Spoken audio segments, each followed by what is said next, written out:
Hey, welcome back everyone to another devlog video. If you guys remember last week's video, I added a lot of visual stuff, a lot of particles and little smoke when you jump and stuff like that to make the game look nicer and also give a bit more feedback to the player on what's going on. If you do the flip, you get like a little green circle to acknowledge that you executed the flip correctly. So this week I wanted to add more of that kind of stuff that enhances the gameplay. So one of the things I did is if you land a vault like this, you see the little circle I added last week. That circle now actually means that your rotation speed is increased for, I think it's 20 frames. So for like 0.3 seconds. So what that does is when you do a vault and you want to flip afterwards, it's a lot easier and a lot smoother as well. Before I added this, doing the vault and then doing the flip was really awkward and you almost always came up short with the rotation. So now you can easily do cool lines with the vault and adding in a flip, and it feels more smooth and it feels more badass, I guess. And when you land and you jump, you can see the circle also appears, and that's another thing I added. It's kind of hard to time, it's kind of like an advanced technique. So when you land and you jump within, I think it's 3 frames, you can also get the increased rotation, so you can make this flip easily. Normally it's kind of hard if you don't get the extra rotation speed. Like you can see, it's really hard to time properly, but if you make the jump with the extra rotation, then it becomes a lot easier. I'm not sure if it's something I want to keep in the game, since it kind of happens on accident quite often, but it's a nice tool for advanced players to make more advanced tricks. So another thing I did was add these coins that you can see over here.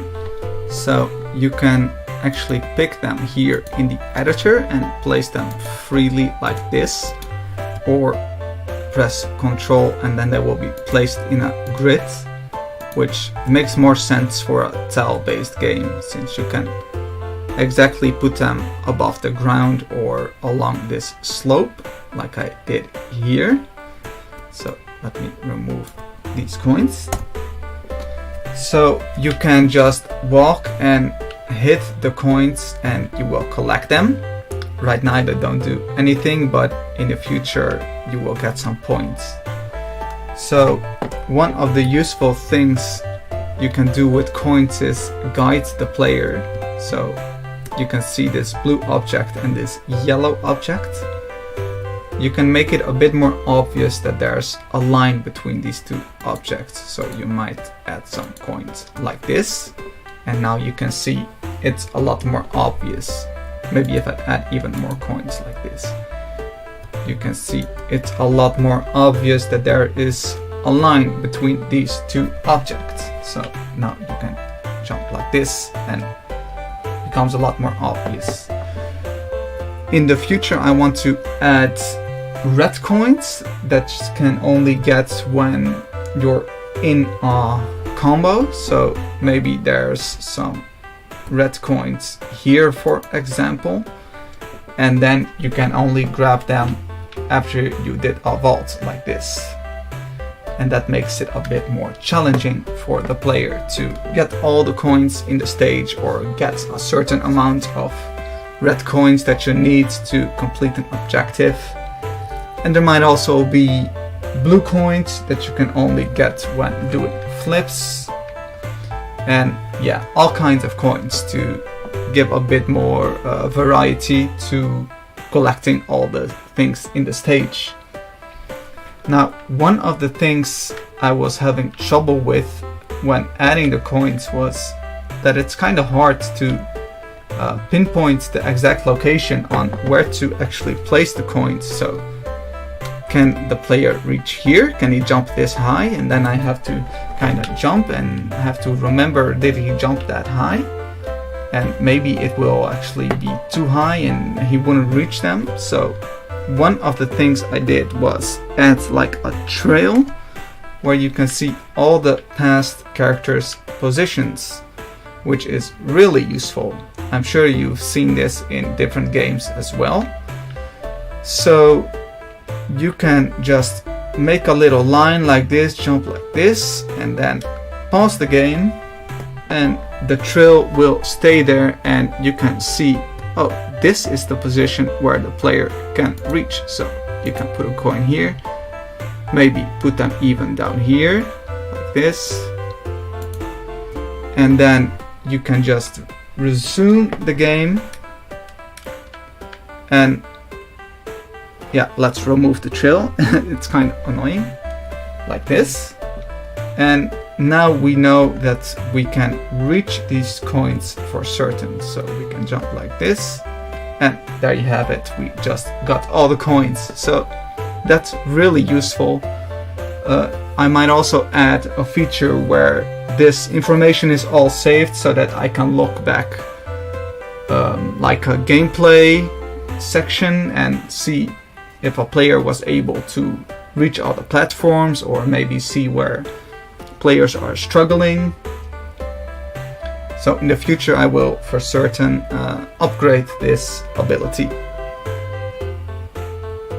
So besides the coins, which kind of guide the player, I've also been thinking how to visualize the lines, so actual objectives. So for example, jumping from here to here to here might be a line, and that might be one of the objectives in the game, which will grant you a star. So the coins are just there for guiding the player. They're not actually an objective in itself. They're more like suggestions for the player. So I've been thinking, how can I actually show the player that there's lines that you need to achieve? So I've tried multiple ways. I thought maybe I should just make it like this, but it kind of breaks immersion in the world. There's like these weird objects that are just floating here, and it just makes no sense. Even if it's very obvious for the player now that this is a line, maybe it's a bit too obvious, makes it a bit too easy. It's like the game is telling you exactly what to do. So I was thinking, how can I visualize that there's a line, and I'm still not quite sure what to do without making it break immersion and without putting weird objects in the world that don't belong there. So one of the things I did was maybe add flags like this, a flag here and a flag here, maybe a flag here, so that you can see that this entire section is part of a line, so you can jump from this entire section to this section. Let me just zoom in for you guys so you guys can see a bit better. Yeah, so from this part between these two lines, these two flags, sorry, and maybe you can also add stuff like this just to make it a bit more obvious that these are connected. So you might be running along here, and you see this flag and you see this flag, and you might think, oh, that's a line that I can do. The flags are still kind of out of place, but I think for now this is just a placeholder that I'm going to keep while actually developing the feature, and then along the way I can decide if I want to do something different.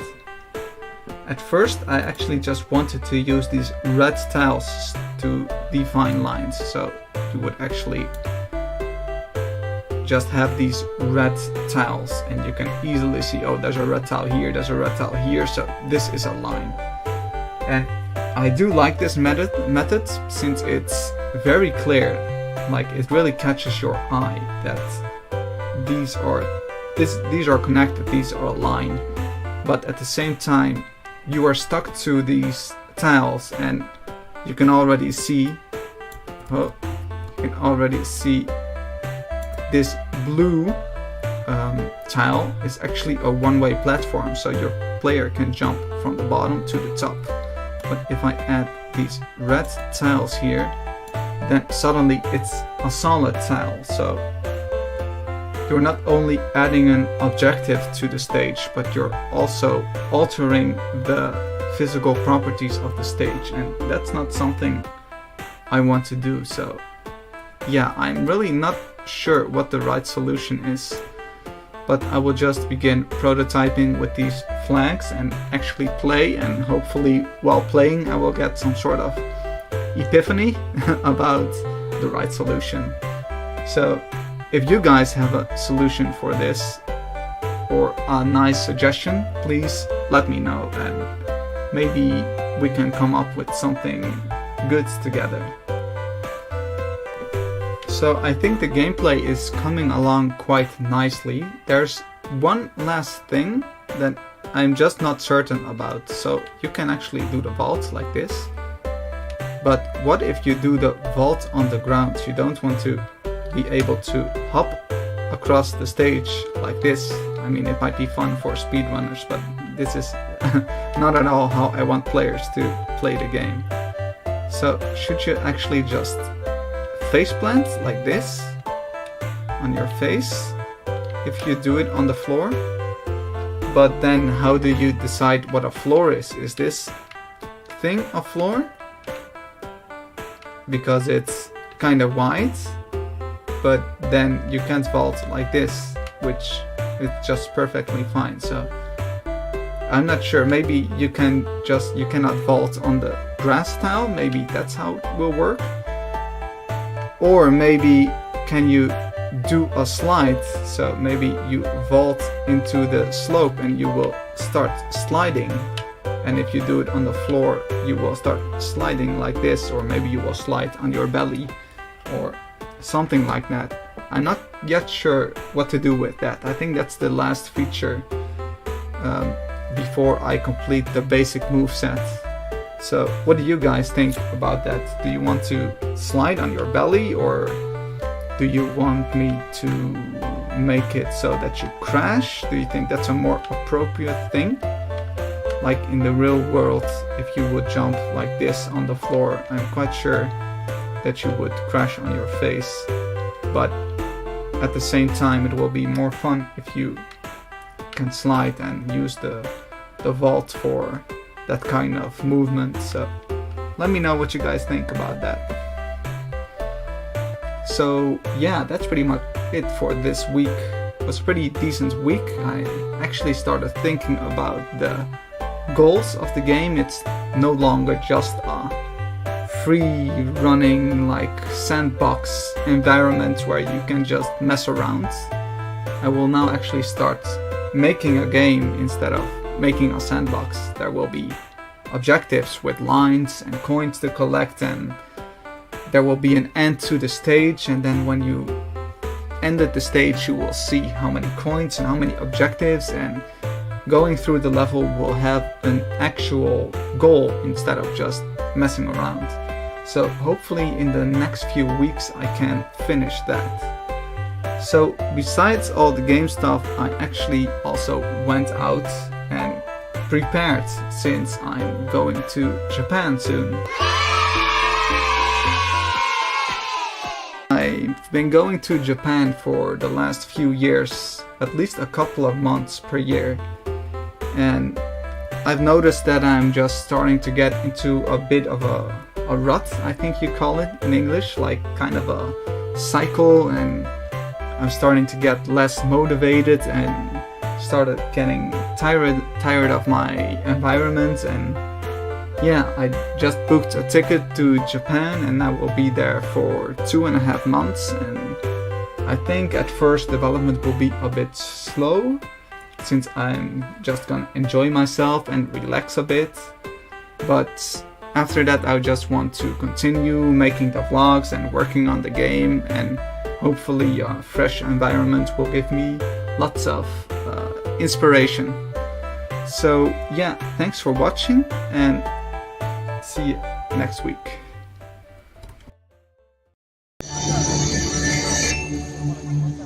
恋の鱗は朝日に色づき竜となる。今伝説は現実に、集いし願いは力となる。旅した記憶は振り返り、夢を目指しアーマーをかける。